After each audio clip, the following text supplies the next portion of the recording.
Advance booking शुरू है Iftekhar park की sky line contractor and engineer private limited की पेशकश इफ्तेखार कॉलोनी साथ ही शुरू की जा रहा।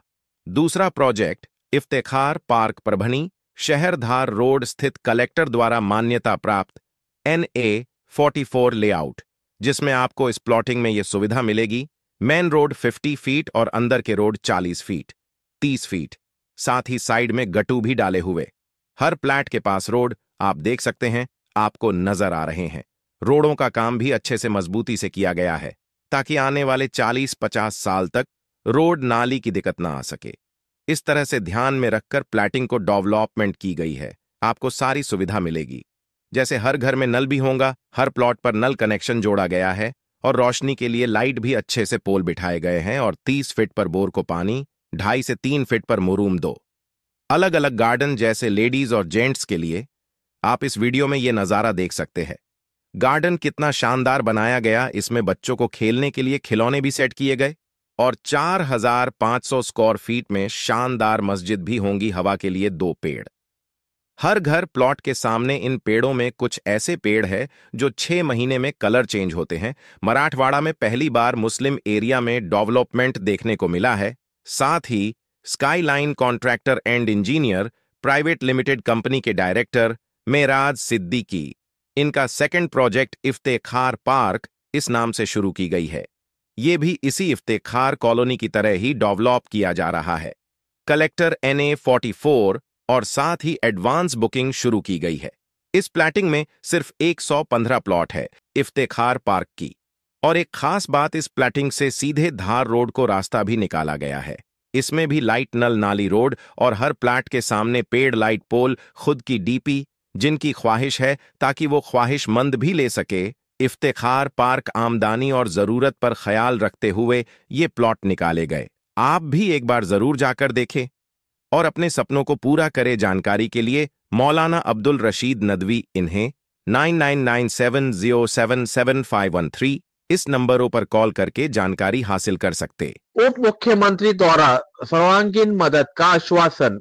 उप मुख्यमंत्री अजित पवार ने सोमनाथ सूर्यवंशी और अम्बेडकरी आंदोलन के नेता विजय वाकोड़े के परिवार से सांत्वना देने के लिए उनके घर जाकर मुलाकात की। परभनी 21 दिसंबर उप मुख्यमंत्री अजित पवार ने आज शाम दिवंगत सोमनाथ सूर्यवंशी और अम्बेडकरी आंदोलन के नेता विजय वाकोड़े के परिवारों से उनके घर जाकर सांत्वना दी। इस मौके पर विधायक रत्नाकर गुट्टे, विधायक राजेश विटेकर, विधायक अमोल मिटकरी, विधायक विक्रम काड़े, परभनी शहर जिला अध्यक्ष और राष्ट्रवादी पार्टी के प्रताप भैया देशमुख, पूर्व नगर सेवक शेख नईम, राष्ट्रवादी कांग्रेस पार्टी के अल्पसंख्यक महाराष्ट्र उपाध्यक्ष अजमत खान, सह्याद्री का वाघ सुधीर साळवे, पूर्व नगर सेवक धर्मदीप भैया रोड़े, जिलाधिकारी रघुनाथ गावड़े, नांदेड़ क्षेत्रीय पुलिस विशेष उप महानिरीक्षक शाहजी उमाप, जिला पुलिस अधीक्षक यशवंत काळे, मनपा आयुक्त धैर्यशील जाधव उपस्थित थे। अजित दादा पवार ने सोमनाथ सूर्यवंशी की मां और भाई से उनकी व्यथा सुनी। परभनी में हुई घटना अत्यंत दुखद है। उनके परिवार के सदस्य को सरकारी नौकरी मिलनी चाहिए और इस संबंध में कोर्ट में त्वरित सुनवाई होनी चाहिए। साथ ही राज्य सरकार द्वारा घोषित सहायता राशि में वृद्धि की जाए। इन सभी मांगों को पूरा करने के लिए राज्य सरकार द्वारा हर संभव प्रयास किया जाएगा, क्योंकि उनका परिवार पुणे में रहता है। उप मुख्यमंत्री अजित पवार ने उन्हें सभी प्रकार की मदद देने का आश्वासन दिया। इसके अलावा नवा मोंडा पुलिस स्टेशन में पुलिस कर्मियों की जांच पूरी होने के बाद यदि कोई दोषी पाया जाता है तो उसे निलंबित किया जाएगा। ये भी उप मुख्यमंत्री अजित पवार ने इस अवसर पर कहा। परभनी में भारत रत्न डॉक्टर बाबा साहेब अम्बेडकर के प्रतिमा स्थल पर उप मुख्यमंत्री अजित पवार ने जाकर घटना स्थल का निरीक्षण किया। साथ ही अम्बेडकरी आंदोलन के नेता विजय वाकोड़े का भी हाल ही में निधन हुआ। उप मुख्यमंत्री अजित पवार ने उनके परिवार से भी आज उनके राहुल नगर स्थित घर जाकर सांत्वना दी। उप मुख्यमंत्री अजित पवार ने दिवंगत सोमनाथ सूर्यवंशी और विजय वाकोड़े की तस्वीरों पर पुष्प अर्पित कर श्रद्धांजलि दी। उस समय वहां पर विजय वाकोड़े की पत्नी श्रीमती अलकाताई विजय वाकोड़े, बेटा आशीष वाकोडे, सिद्धांत वाकोडे, बेटी प्रियंका वाकोडे, सुप्रिया पोपटकर, विशाखा ढाले, बहू शीतल वाकोडे और भाई सुरेश वाकोडे सहित परिवार के सदस्य तथा अंबेडकर अनुयायी के लोग भारी संख्या में उपस्थित थे।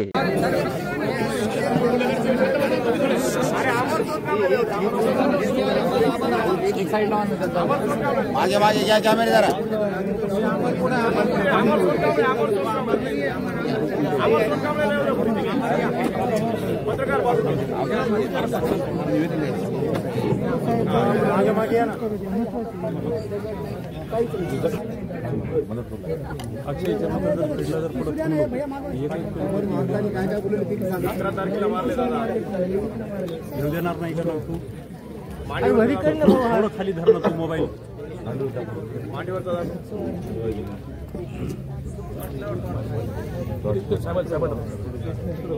दादा 10 दिवस वाले आणखी त्याचे ओळख 10वा दिवस आहे चलता नाही गेलं मावशीला मारले त्याच्या मावशीला बघा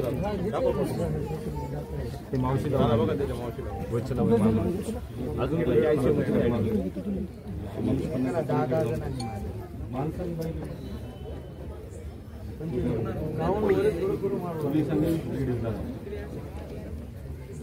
जेलमध्ये बाहेर आलो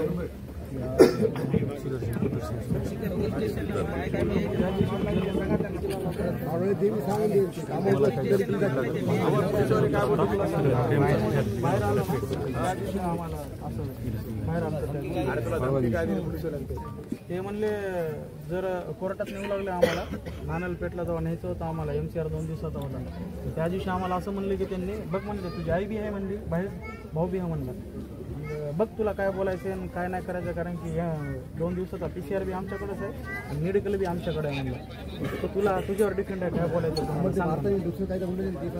मारता म्हणू लागले काय म्हण जातीचा आहेस करे म्हण बारबार बाप आहेत आम्ही बाप तुझे बाप आहेत आम्ही पोलिसवाले कोण आहेत आम्ही तुमचे बाप ते मारू लागले पट्ट्याने आम्हाला बाप म्हणायला लावू लागले मारता मारता एवढं मारू लागले आम्हाला सकाळी 5 ते 6 वाजता आम्हाला जे नेलं त्यांनी पकडून जे त्या टायमापासून जे मारत होते ते पहाटेच्या 5 वाजेपर्यंत मारत होते आणि 5-5:30 वाजता आम्हाला डायरेक्ट सिव्हिलला घेऊन गेलो एक्सरे काढायला आणि एक्सरे काढला माझं तिथं आणि ते पोलिसवाला जाऊन तिथं म्हणला त्याला सांग त्याला काय झालं नाही म्हणून आणि तिथं मला सांगितलं पण काय झालं नाही म्हणून आणि जेव्हा मला जेलमध्ये नेलं तेव्हा प्रशांत पाटील साहेबांनी माझ्या हाताकडे बघून म्हणले याला दवाखान्यात घेऊन जा आणि तेव्हा मला जेलमध्ये असताना मला प्लास्टर केलं जेलमध्ये गेलो आम्ही 15 का काहीतरी 16 तारखेला तर त्या टायमाला तेवढा दिवस माझा हात सुजलेला होता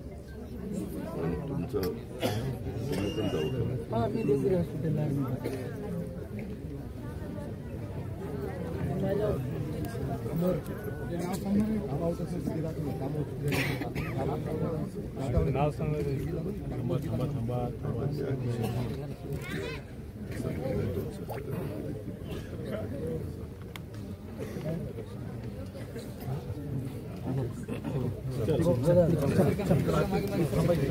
अजितदादा आले आमच्या सर्वांशी त्यांनी पर्सनली खूप चांगलं बोलले आणि आम्हाला त्यांनी आश्वासन दिलेलं आहे की आम्ही नक्कीच याचा विचार करूयात आम्ही ज्या मागण्या केल्या त्याच्यावर ते नक्कीच विचार करणार आहे आणि आम्हाला सगळ्यांशी चांगलं बोलले काय मागण्या काय नेमकं आपल्या काय होतं आम्ही एकासाठी माझ्या भावासाठी शासकीय जॉब मागितलेला आहे आणि जो काय प्रशासनानं जो वडिलांसाठी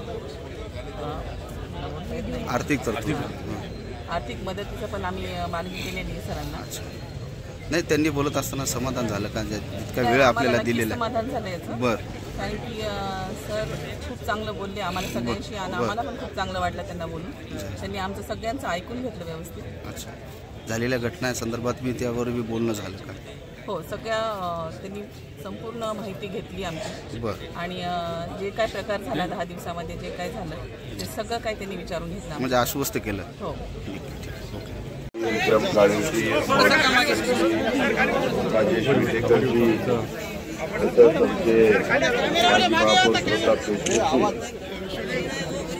आमचे विजयरावांचे सुपुत्र आशिष वाकोडेजी वाकोडे परिवारावर प्रेम करणारे सर्व उपस्थित असणारे माझे बंधू भगिनी, सर्व मान्यवर पत्रकार मित्र आणि माझ्या सहकाऱ्यांनो, अतिशय दुःखद घटना मधल्या काळामध्ये इथं घडली. आमचं अधिवेशन चाललेलं होतं आणि अधिवेशन चालू असल्यामुळं आम्हाला इथं भेट द्यायची होती, तरी देखील तेही काम महत्वाचं असल्यामुळे आम्हाला देता आले नाही. पण आज दुपारी अधिवेशन संपल्या आम्ही विजयरावांच्या कुटुंबियांना, वाकोडे परिवाराला, तसंच सूर्यवंशी परिवाराला आणि तसंच देशमुख परिवाराला तिथं सांत्वनपर भेट देण्याचा निर्णय घेतला. सरकारच्या वतीनं मुख्यमंत्री, उपमुख्यमंत्री यांनी मला सूचना केली आणि त्या पद्धतीनं मी आता आमच्या वाकोडे परिवाराच्या परिसरामध्ये आलेलो आहे. मी सुरुवातीलाच त्यांना भावपूर्ण श्रद्धांजली अर्पण करतो. मी त्यांचे चिरंजीव, त्यांच्या धर्मपत्नी, त्यांचे दोन्ही चिरंजीव, तसंच त्यांच्या तिन्ही मुली यांच्याशी आतमध्ये चर्चा केली. त्यांनी मला एक निवेदन दिलेलं आहे. मध्ये राज्य सरकारच्या वतीनं 13 कोटी जनतेचे प्रमुख या नात्याने राज्याचे मुख्यमंत्री देवेंद्र फडणवीस साहेबांनी महाराष्ट्राचं सर्वोच्च जे सभागृह आहे त्या सभागृहामध्ये उत्तर देत असताना सगळ्या गोष्टी विशद केल्या. परंतु आज इथं परिवाराला भेट द्यायला आल्यानंतर त्यांनी पण त्याच्या संदर्भामध्ये त्यांचं मन माझ्याकडे मोकळं केलं आणि त्यांच्या ज्या काही मनामध्ये आहे ते त्यांनी सांगण्याचा प्रयत्न केला. आता आशिष वाकोडेजी पण माझ्याजवळ इथं उभे आहेत आणि मी त्या संदर्भामध्ये त्यांच्याशी आणि त्यांच्या तिन्ही बहिणीशी, त्यांच्या धाकट्या भावांशी आणि त्यांच्या आईंशी ही चर्चा केलेली आहे. सभागृहामध्ये राज्याचे प्रमुख या नात्याने मुख्यमंत्र्यांनी या तिन्ही केसच्या बद्दल काय सांगायचं ते सांगितलेलं आहे. त्याच्यामुळे मी पुन्हा त्याची पुनरावृत्ती करू इच्छित नाही. परंतु त्याच्यानंतर वाकोडे परिवाराला काय वाटतं, त्यांची काय अपेक्षा आहे, त्यांच्या बाकीच्या परिवारातल्या इतर घटकांची काय अपेक्षा आहे, हे पण माझ्याकडं लेखी स्वरूपामध्ये त्यांनी एक निवेदन दिलेलं आहे. आज शनिवार आहे, उद्या रविवार आहे, सोमवारी पुन्हा मी मुंबईमध्ये आहे. तर त्यावेळेस राज्याचे प्रमुख आणि उपमुख्यमंत्री एकनाथराव आणि मी, आम्ही तिघही एकत्र बसू आणि त्याच्या संदर्भात पुढं जे काही कारवाई करायची किंवा जे काही निर्णय घ्यायचे किंवा त्यांची जी काही अपेक्षा आहे त्याच्यातनं मार्ग काढायचा, तशा पद्धतीचा मार्ग राज्य सरकारच्या वतीनं काढला जाईल, याबद्दलची ग्वाही मी आज वाकोडे परिवाराला भेट दिल्यानंतर आपल्या सगळ्या पत्रकार मित्रांशी चर्चा करत असताना सांगू इच्छितो. मी पुन्हा एकदा राज्य सरकारच्या वतीनं वाकोडेंना त्या ठिकाणी भावपूर्ण श्रद्धांजली विजयरावांना या ठिकाणी अर्पण करतो आणि त्यांचा वारसा पुढे चालू ठेवण्याचं काम आमचे आशिष वाकोडे करतील याबद्दल माझ्या मनामध्ये तीळ मात्र शंका नाही. तीच खऱ्या अर्थाने स्वर्गीय विजयराव वाकोडे साहेबांना श्रद्धांजली ठरणार आहे. प्रत्येकाच्या काळाच्या नियतीच्या पुढे तुमचं माझं काही कुणाचं चालत नाही आणि कधीच अशा प्रकारचा दुःखद प्रसंग कुणावर येऊ नये असं आपल्याला वाटत असतं. पण ही घटना घडली आणि त्याच्यातनं फार म्हणजे त्यांच्या घरात दुसऱ्यांदा दुःखाचं, एक तर आशिषरावांचे आजोबा देखील काही दिवसापूर्वी, काही महिन्यापूर्वी वारले आणि त्याच्यातनं आज विजयरावांच्याही संदर्भातली ही घटना घडली. म्हणजे 2 घटना वाकोडे परिवाराच्या बाबतीमध्ये घडल्या. त्यांच्या दुःखामध्ये आम्ही पण सगळेजण सहभागी आहोत. आपल्या सर्वांच्या वतीनं, महाराष्ट्रातल्या 13 कोटी जनतेच्या वतीनं मी पुन्हा एकदा विजयराव वाकोडे साहेबांना भावपूर्ण श्रद्धांजली अर्पण करतो आणि इथं थांबतो. धन्यवाद.